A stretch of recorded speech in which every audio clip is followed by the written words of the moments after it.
స్తోత్రాలు. మీ అందరికి నా వందనాలు. దేవుడు మా కుటుంబంలో చాలా అద్భుత కార్యాలు చేశాడు.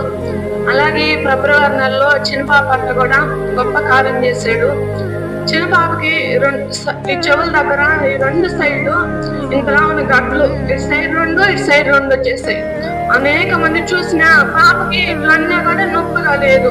అది నొప్పి లేదు కదా, నొప్పి లేకపోతే ప్రాబ్లం గా ఉంటుంది అని చెప్పారు. భయం వేసింది నాకు.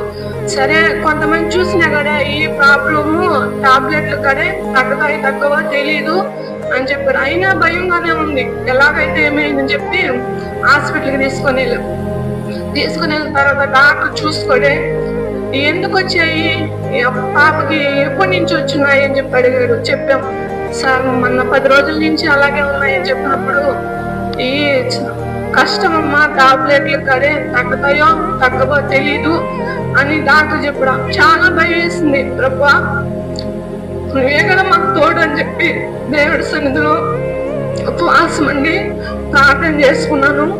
దేవుడు నాకు ఒక వాక్యం తెలియజేశాడు.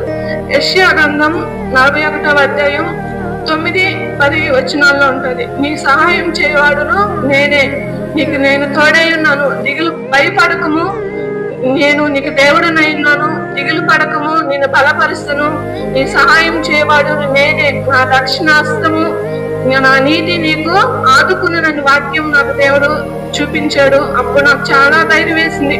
ప్రభా, నేనెందుకు భయపడాలి, నేనెందుకు దిగులు పడాలి, నా దేవుడు నాకు సహాయంగా ఉన్నాడు, నా బిడ్డకి సహాయంగా ఉన్నాడు అని చెప్పి ధైర్యం తెచ్చుకొని దేవుడి సన్నిధిలో ప్రార్థన చేశాము. మళ్ళీ దేవుడి దగ్గర హాస్పిటల్ తీసుకుని వెళ్ళేప్పుడు దేవుడు చిన్న పాప పట్ల గొప్ప కార్యం చేశాడు.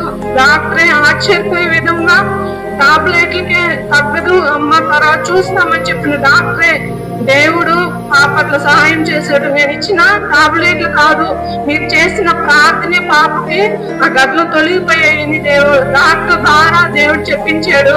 డాక్టర్కి అసాధ్యమైన కార్యాలు కూడా దేవుడు సాధ్యపరిచే దేవుడు.